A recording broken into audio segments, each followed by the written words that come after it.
redneck in here. Yeah. Oh, yeah.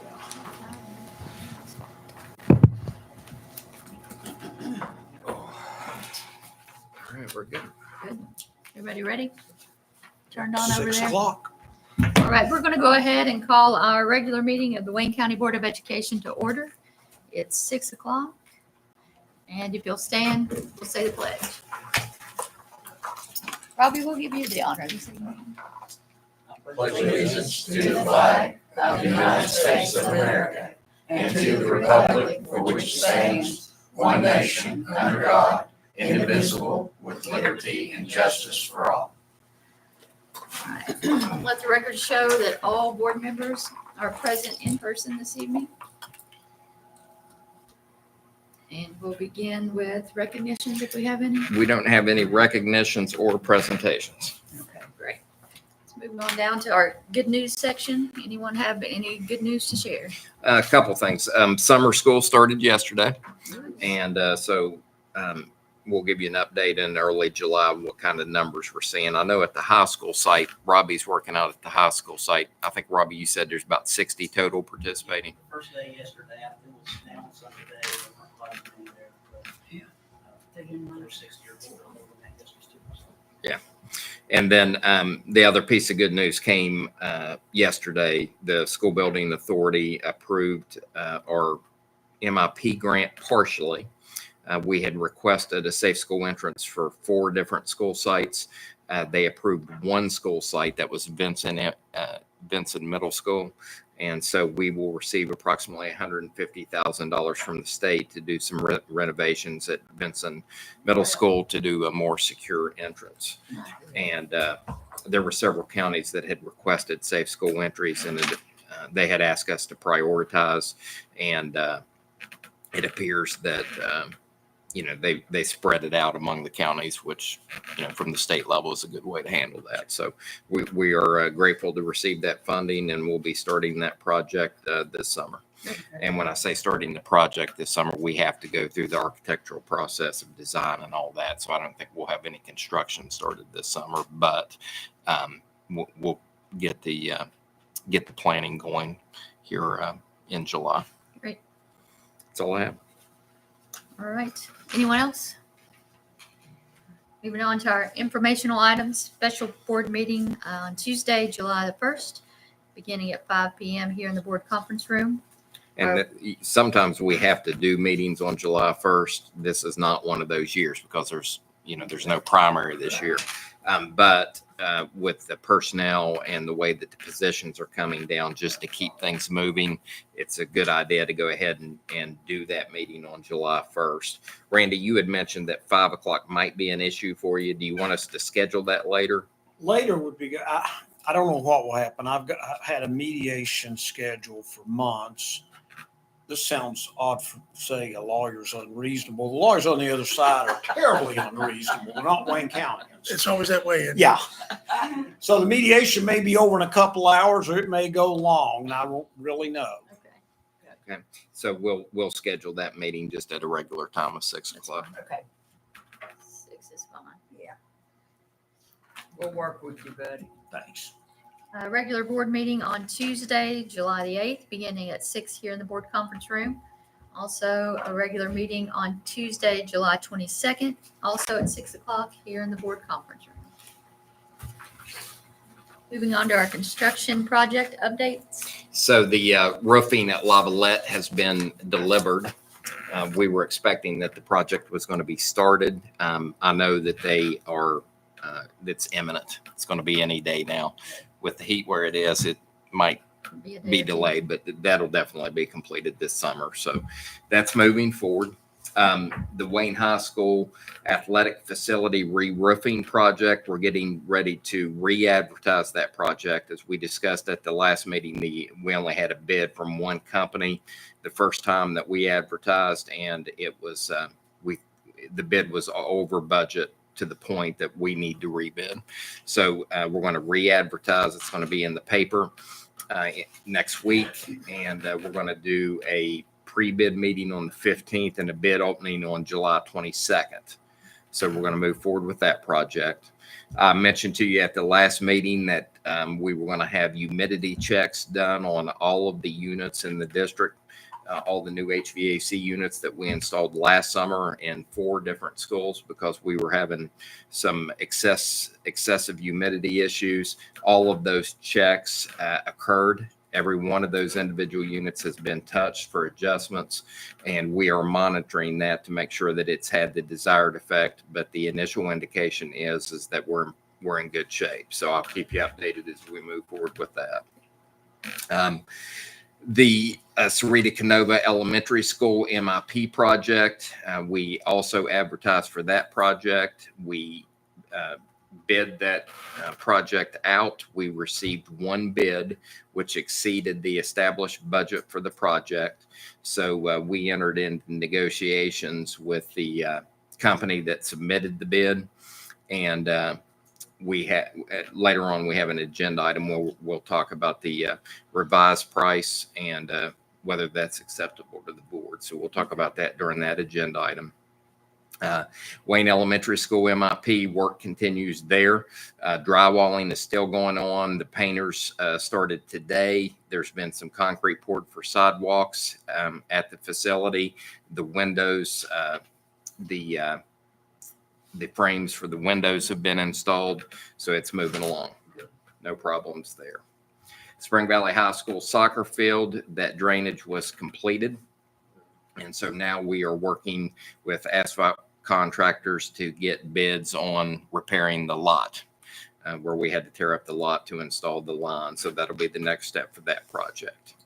And the field. Yeah. Yes. Yeah. In the field, we have a PO on the agenda this evening where we originally had to dig up the field to find the problem with the sinkhole in the middle of the field. That's being, that dirt's being put back and the grass is being reseeded there. And then the final thing I'll mention to you, and this is in your Manila folder. I think it's at the end, maybe the end of the folder. There's some drawings from McKinley.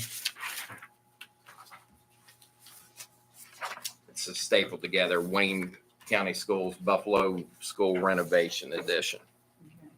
I think at the last meeting, I told you we would try to share some information about the design, especially the traffic pattern.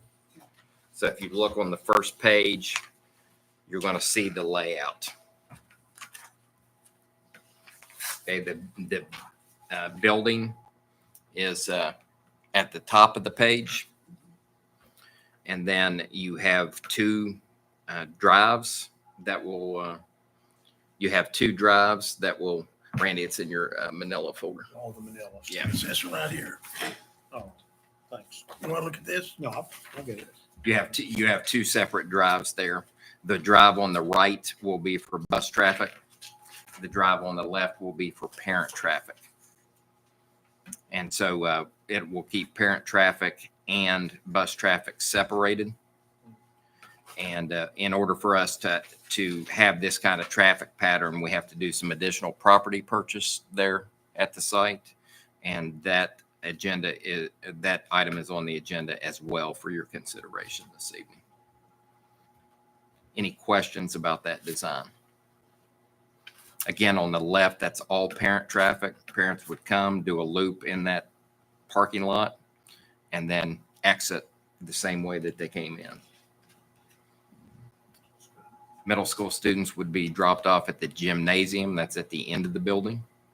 Elementary students would be dropped off closer to the middle of the building where the main entrance is. And at the bus drop-off loop, it would work exactly the opposite. At the lower end of the new addition, which is crosshatched there, the proposed addition on your paper, the elementary students would be dropped off where there's a multi-purpose room at that end of the building.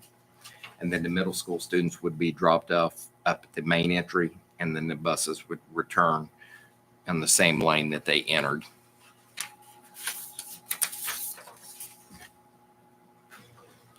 So again, this is all in proposal and drawings now. So if you have any concerns later, you just let me know.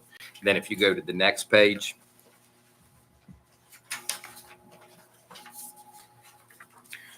you going to see the building layout. It's all gonna be under roof. Yes. The portion that's all in white is the existing middle school. Okay. Anything that has lines through it is an addition. The dark portion up at the top, in the top middle, slightly off to the left, that's existing middle school that's going to be renovated. Okay, so the heavy renovation work goes into the darkest area on your paper. That's where the existing cafeteria is and the sixth grade classrooms. Those sixth grade classrooms are going to be turned into an office area. We also have that special education room that we renovated there that will be continued to be used as a special education room. And then everything from the darkest part to the right, that's new addition. And there will be 2 floors. There'll be the floor that you see there. And then if you drop straight below this in the design, that represents the 2nd floor. So the addition will be a 2-story addition with a multi-purpose room. Again, as I said, would be closest to Buffalo Creek Road there to your right.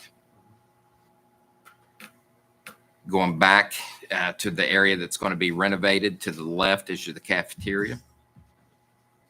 And then that cafeteria is going to be expanded. So we'll increase the size of the cafeteria. The existing students now currently, they exit the middle school and they walk underneath a canopy outside to get to the cafeteria and 6th grade area. That will all be enclosed. There will be restrooms included there. And then your portion that's all in white, that's the existing middle school. Depending on the budget, where the numbers come in on the bids will depend on what kind of work we can do in the white portion. At the very bottom of your page, you will see that there's an addition of a band choir room, because we take some of that space from what's currently the 6th grade and turn that into elementary space. We're going to build an additional room onto the middle school down there at the band choir room. So that will be an addition. So for the middle school, the significant items will be the addition of that band choir room, the upgrade of the cafeteria, and then the installation of those bathrooms in that enclosed corridor. Will That they will share the cafeteria? Yes. But it's going to be, when I say share, it's going to be separated. That space will contain space for each set of grade levels. On the left-hand side will be your 6 through 8 space. And then you see that wall with the door represented there. Mm-hmm. To the right of that door will be the elementary space. And then they will have, there will be bathrooms on each side. The kitchen will all be shared by the same kitchen staff, and there will be a serving line on both sides, to the right and to the left, allowing them to serve each space. Does the middle school come into the cafeteria? They'll come through the corridor, and then straight through, and that's why those doors are there. So they're going to come through the elementary side? Yeah. Through those double doors.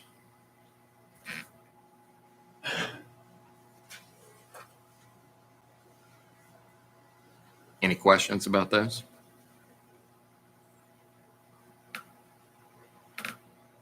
Okay. Looks like a lot of work for me. And the offices, they will be right. Yeah. These corridors are. Yep.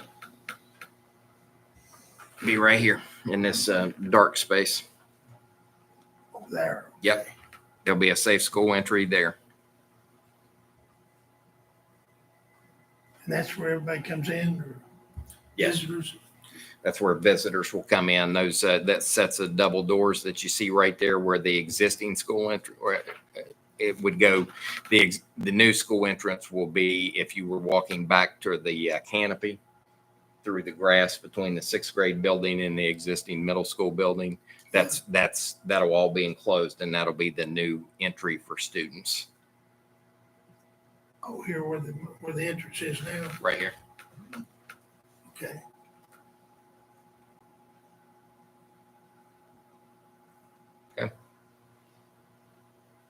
So we're early in the process. If you have any concerns, just make sure to reach out to me. And that's all I had for construction project updates. Did we have any delegations this evening? Back to the superintendent for reports. Okay, back to your manila folder.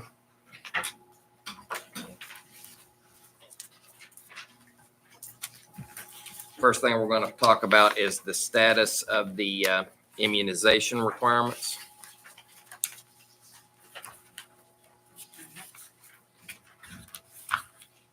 So there's a document in there titled West Virginia Board of Education Issues Statement on Vaccine Compliance.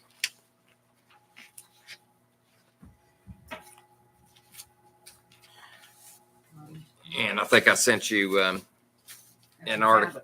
I think I sent you an article. This is what we're looking for. It's got the state seal at the top. And basically what it says is during the June meeting of the West Virginia Board of Education, the members voted unanimously to comply with state law requiring school immunizations as it is written in West Virginia Code 1634. So they've directed the state superintendent of schools to notify all school districts to follow the law that has been in effect since 1937. As you know, this has went back and forth here over the past month or two. The state superintendent had sent out an email directing us to follow the vaccination requirements, and within hours that email was rescinded because the governor was asking for his executive order to be enforced. And so there's been some legal action, I think, from some individual counties regarding that, just one or two.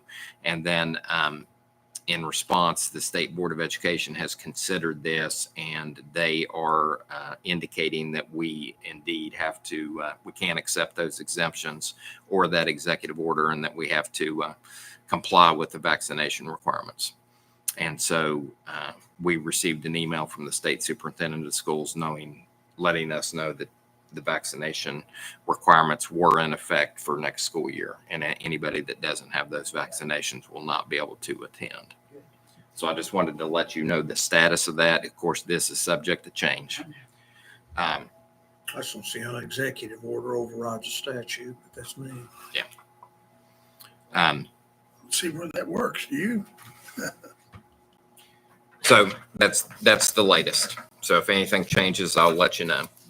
Next up is Senate Bill 712. Senate Bill 712, we discussed that at the last meeting because we had just received word the afternoon of the last meeting that there was legislation passed that could impact retirees' ability to substitute teach. And it's a 60-day rule. And what it says is that once you retire, you cannot be employed with the district in any capacity, temporary, part-time, in any capacity for a 60-day period. Now, I tell you another area where this is going to be an issue besides just substitute teaching is coaching. It would apply to coaching as well. And so we had asked our own attorney for an opinion on this. And she gave me that opinion, and then within 24 hours, the state also came out with the email that you have in front of you. And so basically what they're indicating is that this rule does not take effect. I think it was, Jeb, was it July 9th is when it kicks in? July 11th. And so anyone who has retired up until this point and up until July 1st is not impacted by the 60-day rule. If anybody has a retirement date that's listed after July 1st, and there's an explanation in here, they automatically roll it to the first of the month. So if anybody retires on July 2nd or after, that's going to be rolled, and it's actually going to reflect as August 1st. So this rule would impact anybody that retires on July 2nd or after. There would be a 60-day wait before they could enter into a temporary contract, substitute contract with the Board of Education. That would be like a principal. that retires. Yeah. July 3rd, then it would be. Yeah.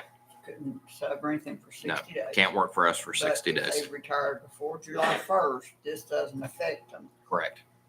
this year. Just this year. Just this year, okay, gotcha. So people have to really plan their retirements in the future if they want to sub any, right? Immediately. Yeah. Right. The only exception is, and it's in bold in the first paragraph, it does not apply to TDC. That's the defined contribution plan employees. Okay. There's not very many of those people. So this applies to most. So that's the update on it. Any questions regarding it? Glad we got an update. Okay. Next is we received a letter, as did every other county school system, from the legislature, indicating that they were going to conduct an audit. This is actually in your separate attachments that came to you with the agenda. I think God just does this to see if we pay attention. Make this. Keeping you active. So on page 1 of this separate attachments, this is the West Virginia legislature letter. And there's a number of things that they're asking for here. And really, it's a personnel audit. They're looking for the number and title of positions that are vacant each fiscal year. How many are filled by traditional pathways? How many are filled by alternative pathways? And the ones that are filled with retired hires each fiscal year. And then they want us to provide a projected vacancy data for fiscal year 2026. There's other information that they're asking for as well related to the pre-K program and the pre-K program. And then Jeb, was it textbook adoption? Textbook adoption, physical textbooks, and electronic learning devices. So again, all 55 school districts received this. We have until, I think it's the 3rd week of July to respond. And our folks are putting together our response now. So when we get that data collected, we'll share it with you as well. Yeah. The 4 pieces of information that they asked for, it's information regarding the number of pre-K special needs students, classroom capacities, teachers, service professionals, and paraprofessionals, and then financial expenditures related to procuring textbooks and digital devices for each county. That's listed 1 through 4 there at the top of the letter. Like you were with the legislature, what do you think the purpose of that is? I'm sorry? You were in the legislature, what do you think the purpose of this letter is? Like every other study that they do to see what direction we need to look for in the future. You think they're trying to avoid changing the school aid formula, saying we already have I money? can't speak for that. I don't know. Sounds that way, doesn't it?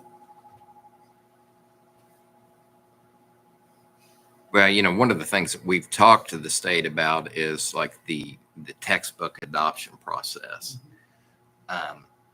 You know, just the fact that we're mandated every 4 to 5 years to replace textbooks. And for a county our size, and I think we're about the 12th largest in the state, that those purchases can be up to $1 million. And so when you look at statewide, the millions of dollars that are spent, and when they started coming out with digital resources, the thought was, well, this is going to get cheaper because you don't have all that paper, you don't have all that copying, Right. you don't have all that shipping, everything that goes along with it. Shouldn't have. It's not one bit cheaper. The digital resources, Probably up the cost. by and large, cost as much Mhm. as the Licensing. textbooks did.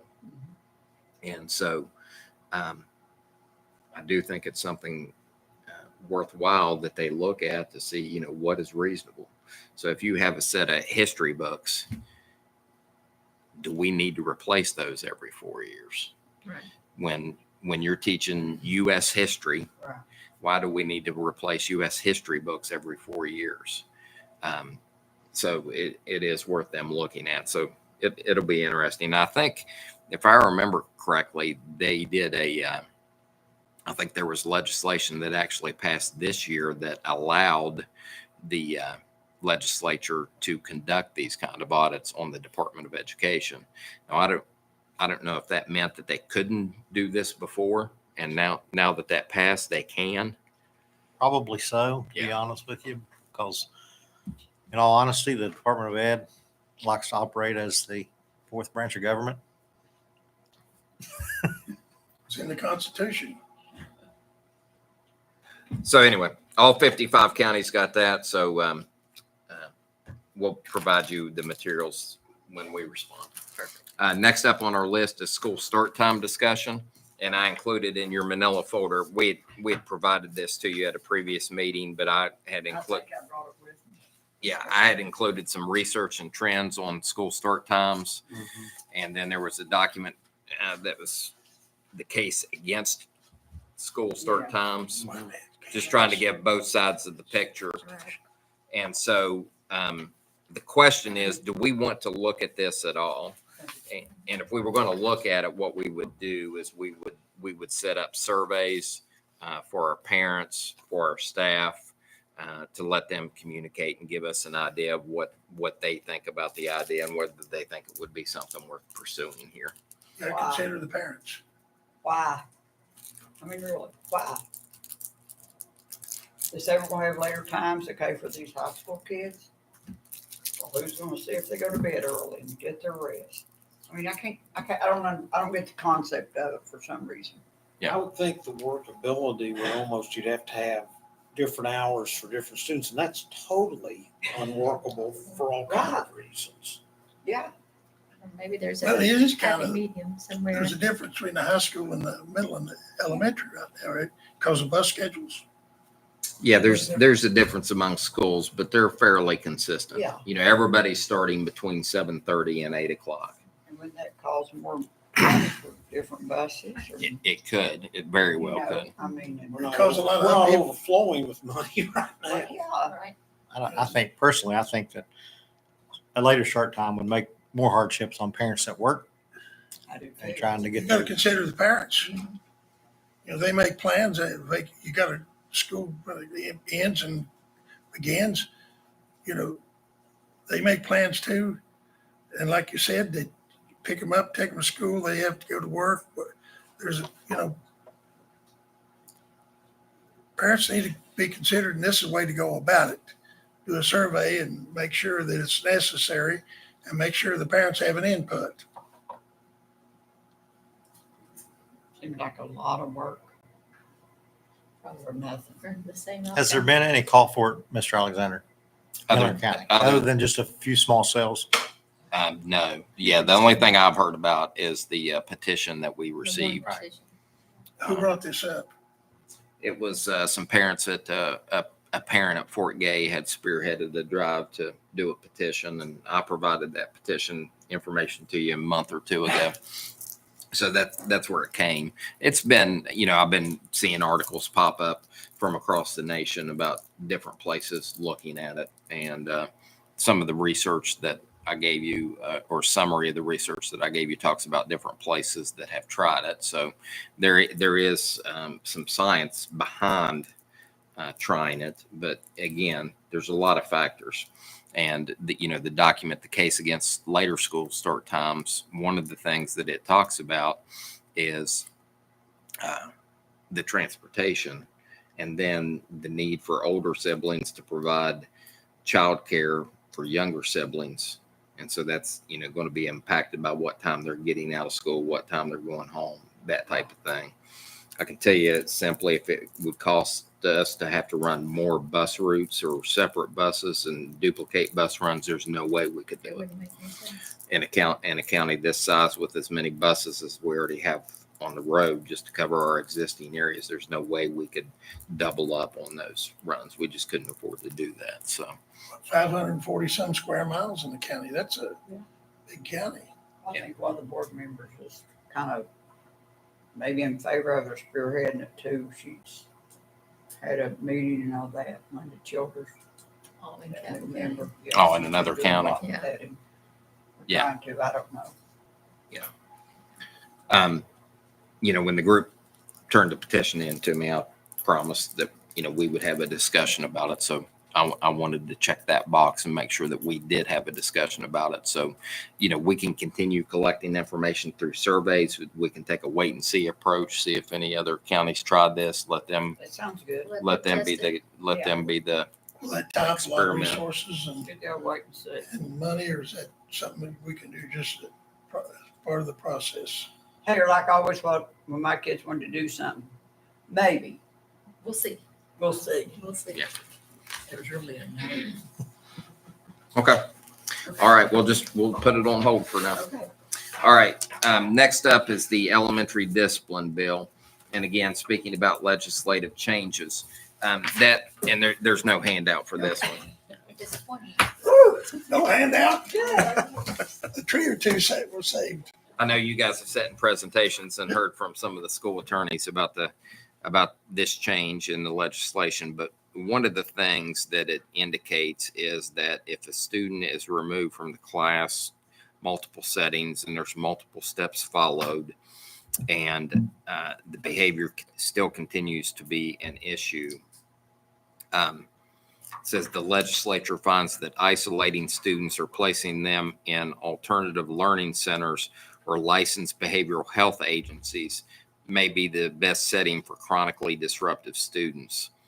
The county board shall create more alternative learning centers, expand its capacity for alternative placements, or partner with a licensed behavioral health agency subject to funding to correct these students' behavior so they can return to a regular classroom without engaging in further disruptive behavior. Is this an unfunded liability, or is there going to be funding? It is well, we do receive funding for alternative education programs, but that funding is not increasing. And that funding is, I think it's just short of $100,000. And that's what we operate our secondary alternative education program with. But we are, we have a working group that is working with this legislation to devise what our classroom and a lot of this we're already doing as far as the classroom interventions go and the ability for behavioral health people to work with students, that type of thing. What we're not doing is if it gets to the point where the behavior, we're struggling to correct the behavior, and it gets to the point where the student is removed from the regular school setting, we don't have an alternative setting for an elementary student. So we're looking at how we can set up a program that is best going to address that need,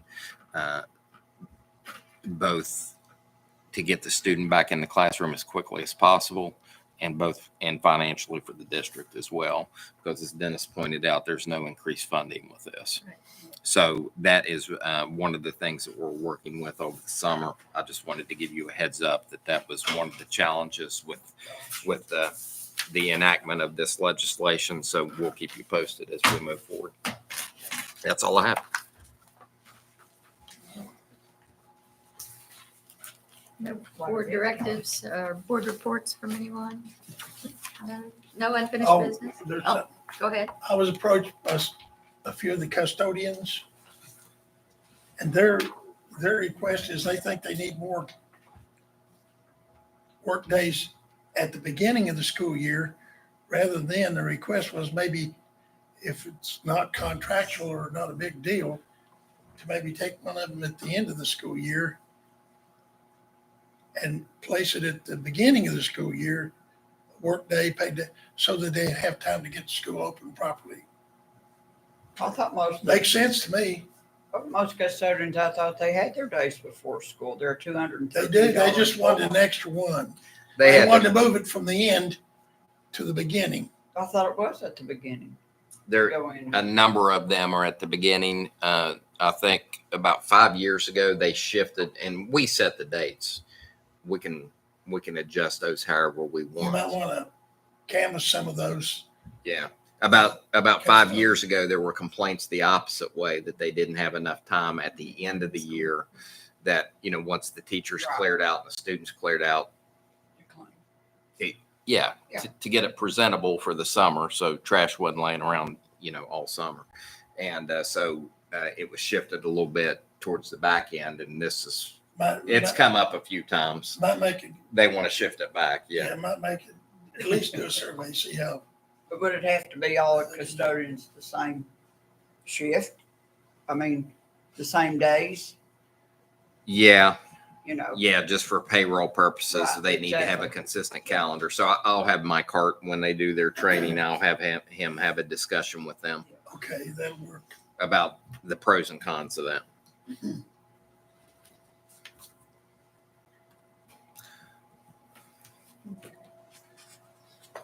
New business, consent action items. The superintendent recommends approval of the following action items. Additional items received prior to the time of the meeting may be added. Discussion and/or separate action of items may be requested by members of the board and/or the superintendent. Items are subject to change. Any blanks will be filled in prior to the meeting. In the event a nominee withdraws, we reserve the right to to put the next candidate in that position. Number 1, consider for approval the recommended personnel matters on pages 1 and 2. I'll make a motion to approve. So say, Motion by Jonita, Uh-huh. And a couple things on this personnel matter. So on page 1, we have the transfers. And so the recommendations on the transfers on page 1, the blanks, the assistant principal positions at Wayne High School. The first position, the recommendation will be Robert Thompson. Will be transferring from teacher at Wayne High School to assistant principal at Wayne High School. The second recommendation is Thomas Harmon, would be transferring from teacher at Wayne High School to assistant principal at Wayne High. Congratulations, Rob. Oh, wait, we gotta approve it. First. Hang on there. hold off till we approve it there. It's kind of jumping the gun. Hey, don't you worry, okay? And then the other thing I want to point out at the bottom of page 1, there's a number of termination of substitute service personnel contracts for noncompliance with policy 4120.04. This is the policy that sets the number of days that they have to sub each year to maintain their spot on the sub list. And if they do not sub that certain number of days, then they are removed from the sub list so that they don't accumulate that seniority. Oh, yeah, we used to have these guys that worked at Owens and places like that get on the sub list, never see them. Work one day. And then they One have day all get this it, seniority yeah. and they beat out everybody else that needed the job. Yeah, and so every one of these folks is eligible to apply and re-enter the substitute list. We'll be glad to have them back. Yeah. But since they didn't meet the required number of days, we go through the process of removing them so that seniority doesn't accumulate without them working the appropriate number of days. All right, so that was motion by Jonita and second by Dennis. Any other questions or concerns on our personnel matters? None heard. All in favor? Aye. Any opposed? Motion carries 5-0. Congratulations. Congratulations, Rob, You can come up and shake hands with us now. officially. I know you do a great job. Yes. Got the confidence. Appreciate it, guys. All right, number 2 and 3 are the minutes of the Wayne County Board of Education for number 20 and 25, it looks like. So, Want to take them all together? yeah, we can consider those together if that's all right with everyone. Motion to approve. Motion by Jonita. Second. Mark. Any questions, concerns, or corrections on those minutes? None? All right, all in favor? Aye. Any opposed? Motion carries 5-0. Number 4, consider for approval the purchase requisition order and quotes in excess of $5,000. It's pages 17 through 24. Motion by Randy, second, Jonita. Questions, concerns? Anyone? Page 17, that's with Dameron Enterprises. Dameron is the contractor that first dug up the sinkhole to discover what the issue is. So I went ahead and moved forward with the PO because we have to get that filled back in and the grass seeded. Yep. 75% of this is eligible for reimbursement from FEMA. Good. The project Lead the Way PO is, you know about that program. Page 19, this Extreme Aero Hive Renewal Unit, this WVDE net contract. This is upgrade of technologies or replacement of technologies for Wi-Fi. And again, this comes through a state grant, so $24,610 for that.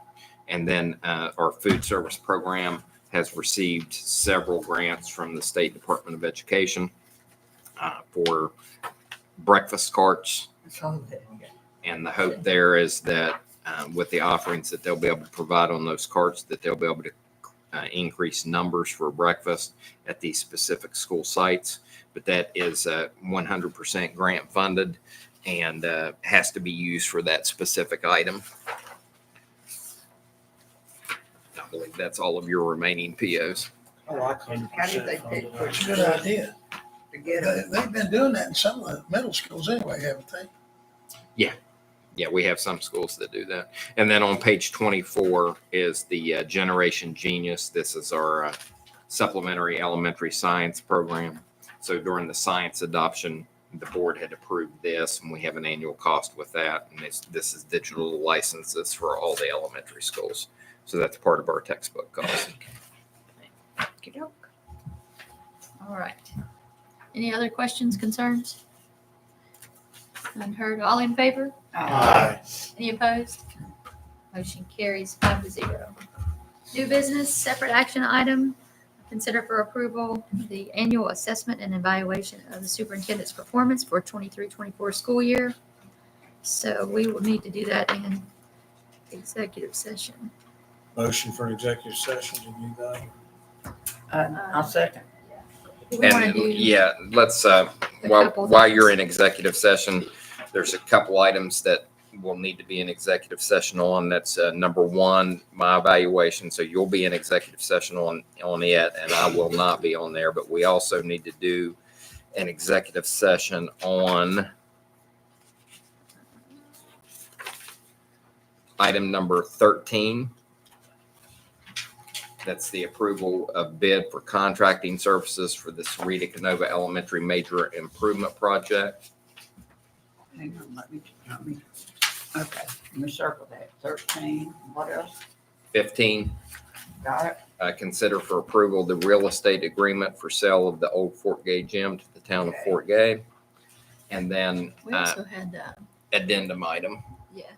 which is the Okay. purchase of the property for the Buffalo Needs Project. Gotcha.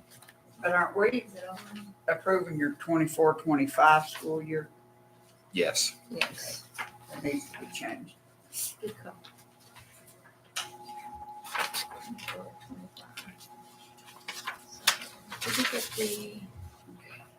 Did we get the CK MIP project? Is that on here? Which one, young? Yes. Was that 13? Yes, that was 13. Okay. Now I gotta find my addendum. So 13, 15, and the addendum item, which I believe we're going to have is new business item number 2. And that's it. Okay, that was the one. Hang on. There we go. So executive session will be specifically for superintendent's eval. The negotiation for the new property for the Buffalo project. The CK Elementary MIP project. And the Fort Gay real estate agreement. Okay. I can't go yet. It's okay. So Randy made that motion. I'll need a second I for that. second. Second, Johnina? Yeah. What are you looking for? My addendum. Is that it right there on the bottom? It's a sheet of paper. Janita's got a question. No, she didn't. Just a second. Oh, I thought I put it in. Surprised, aren't you, Randy? Hang on.